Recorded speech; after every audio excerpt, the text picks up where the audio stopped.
था उस वक्त मुझे लग रहा था, पता नहीं क्यों लग रहा था कि दोनों दवा में काम कर रहे हैं, और वो सच्चाई सामने आ गई। अब दवा में काम करने वाला व्यक्ति इस प्रकार से चौंकाने वाला इस्तीफा दे सकता है, मेरा मानना है।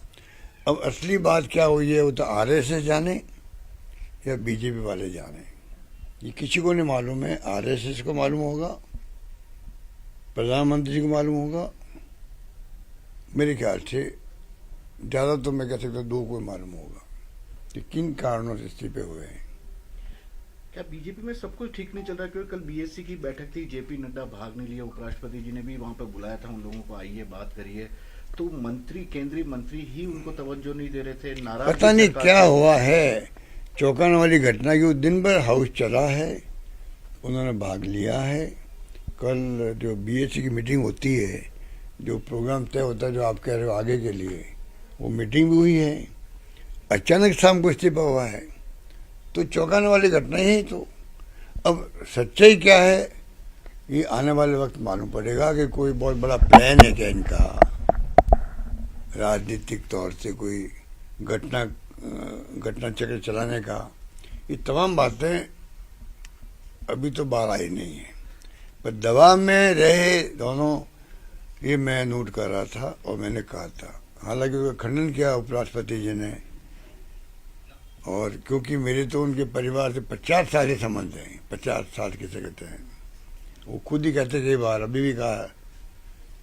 तो हम सबको बहुत दुख हुआ कि उनका इस्तीफा हो गया। अब भी मैं समझता हूँ जैसे कांग्रेस ने कहा है कि प्रधानमंत्री जी को प्रयास करना चाहिए, क्या संभव है क्या कि वापस वो इस्तीफा ले ले।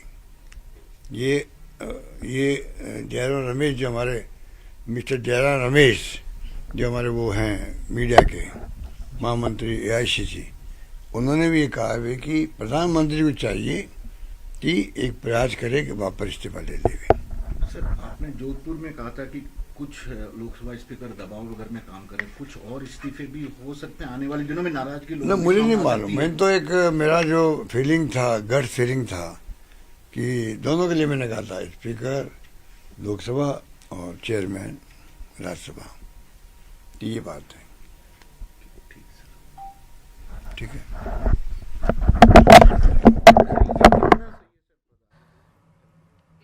तो जगदीप धनखड़ के इस्तीफे के बाद सूबे की सियासत पूरी तरीके से गर्म हो चुकी है। पूर्व सीएम अशोक गहलोत को सुन रहे थे अब, उन्होंने कटाक्ष करते हुए कहा है कि दोनों सदनों के जो स्पीकर हैं वो राजस्थान से ही हैं, बावजूद इसके दोनों ही दबाव में काम कर रहे हैं। लग भी गई मेरे ख्याल में आपके सोशल मीडिया डिस्कशन में बहुत ज्यादा चल रहा है सर, चल भी रहा है। चाय पिया आपने?